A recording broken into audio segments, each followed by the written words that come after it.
So, today we're diving into something called Opspring. It's a service that's really trying to create a whole new category for founders, and it's all built on this one really simple idea. You, the founder, should be laser focused on building your business, not running the back office. So, let's unpack what that really means. And this, right here, this is the core question every founder has to face. Where is your time really going? Are you spending those precious hours building your product, talking to customers, doing the stuff that actually moves the needle? Or are you getting completely bogged down in bookkeeping, payroll, compliance, all that operational quicksand? That tension? That's exactly what we're going to explore. And that leads us right into what we can call the founder's dilemma. It's that constant nagging pull between the visionary work you dreamed of doing and the sheer administrative weight of just keeping the lights on. Wow, okay, this quote just puts a number on it in a super powerful way. 15 hours a week. For a founder, that's not just time. That's everything. That's the difference between hitting a huge product milestone or missing it. It's the difference between closing that key customer or watching them walk away. In a startup, time is the only currency that really matters. So let's get real for a second. Where does all that time just vanish? Well, it's the vendor management. It's the payroll runs. It's chasing down invoices. It's wrestling with financial reports that make absolutely no sense. It's like 1,000 tiny paper cuts that just bleed your focus away from the big picture. And this is what happens next. This is what the source calls founder scar tissue. These are those painful lessons you learn the hard way. Maybe you're growing like crazy, but you have zero visibility into your burn rate, so you're actually losing money faster than you're making it. Or you make a bad back office hire, and suddenly you have this huge liability. And maybe the most common one, you've got an honest bookkeeper who's always busy, but all that activity doesn't give you a single piece of insight. And that proves a crucial point. Being busy is not the same as understanding your business. Okay, so what do founders do about this? I mean, they don't just sit there and suffer, right? They go looking for solutions. But as we're about to see, the path most people take is kind of like climbing an evolutionary ladder of, well, flawed approaches. This ladder is a perfect way to see how this whole journey plays out. Pretty much every startup begins at step one, tool sprawl. You know what this is like. You've got one app for payroll, another for accounting, a different one for your CRM, and of course, nothing talks to each other. So you evolve. You move to step two, tool consolidation. You get an all-in-one platform like Odoo. Now, this is better, but here's the catch. Someone still has to run the software. That's a huge distinction. And that brings us to the final step. Step three, operational abstraction. This is where you don't just consolidate the tools, you abstract away the work itself. And this comparison just makes that final step crystal clear. A tool like Odoo is powerful, no doubt. But its message is basically, here's a great platform where you can do all your own ops. The labor, the work, it's still on you. Opspring's message is the complete opposite. It's, we do all the ops work for you.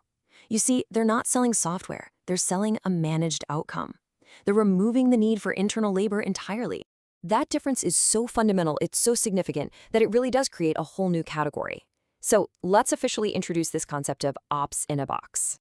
Okay. Let's pull this definition apart because honestly, every single word here matters. Fully managed, that means they own the whole function end to end. But the real game changers here are the words accountability and decision support. See, it's not just about getting tasks done. It's about giving you the insights you need to actually run the business better. So what does that actually look like? Well, Opspring acts like the central hub for all this stuff. It is a fully managed operations function. It replaces an entire internal team. It's a system of accountability that makes sure things actually get done right. It's a control plane for execution, and it gives you that single pane of glass so you finally have visibility into what's happened. And it's just as important to be super clear about what this isn't. This is not a single fractional person you hire who might just leave in 6 months. It is definitely not another do-it-yourself software platform. And it's not a consulting firm that just gives you a bunch of advice and then walks away. And for sure, it's the absolute opposite of that tool sprawl we talked about at the beginning. Okay, so we've defined the category. Now, what's actually inside the box? I mean, what does a founder get when they sign up for this thing?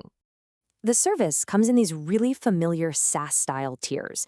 You've got the foundation package, that's for the early stage teams who are just trying to get out of that initial operational chaos. Then you have scale for companies where that operational friction is literally slowing down their growth. And finally, there's the control plane tier, and that's for leadership teams who need that high-level coordination and visibility more than anything else. And the coverage is, well, it's comprehensive. we're not just talking about bookkeeping here. This is the full back office stack. We're talking finance ops, revenue ops to keep your sales pipeline clean, people ops for all your HR workflows, and even an executive ops layer for that cross-functional support. It really is all in one. Now this is a really important piece of the philosophy here. Yes, there's a dashboard. There's a part you can log into and see, but Opspring is very clear about this. The dashboard is not the product. The real product is the managed service, the humans, the accountability, the actual work getting done. The dashboard? That's just the window that gives you the confidence and visibility that everything is under control. Which brings us to the deeper why behind all this. Once you get past the features and the deliverables, what are they really selling? And this is it right here. They are selling peace of mind. They're selling you back your time and giving you cognitive relief, that feeling of not having to worry about a million little things. Instead of managing a dozen different vendors and tools, you have one single relationship to manage. And maybe most importantly, they take end-to-end responsibility. The buck stops with them. Here's a brilliant story of the company basically taking its own medicine. So while building their own website, the founder first tried to do it himself to save a little money. But he quickly realized his time, which is worth hundreds of dollars an hour, was being totally wasted fighting with a CMS. The core realization was delegate the execution to a pro. So what did he do? He hired a HubSpot expert to build the site and then used his own Opspring service as the control plane to manage the whole project. It perfectly demonstrates their core values in action. Okay, so with a philosophy that clear, you have to ask, where does a service like Opspring fit in the wider market? Let's take a look at the competitive map and see if we can find the white space they're going after. The market can really be mapped out on two simple axes. On the horizontal, or x-axis, you've got vendors who sell you a process or a piece of tech versus those who sell you a completed outcome or a service. Then on the vertical, or y-axis, you've got niche providers, the ones who only do one thing, like payroll, versus the all-in-one providers who try to cover the entire back office. Now, when you start plotting the market, you find most competitors are clustered in the tech quadrant, or the niche-focus quadrants. And that's what reveals the key insight here.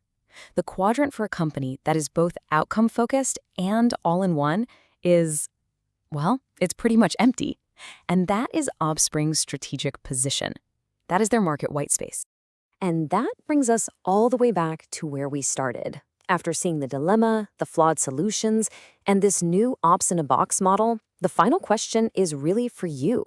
It's not about the monthly fee for a service like this. It's about the hidden price you're already paying. The price you pay in lost time, in missed opportunities, and in that constant cognitive load. So the real question is, what is the true cost of your operational chaos?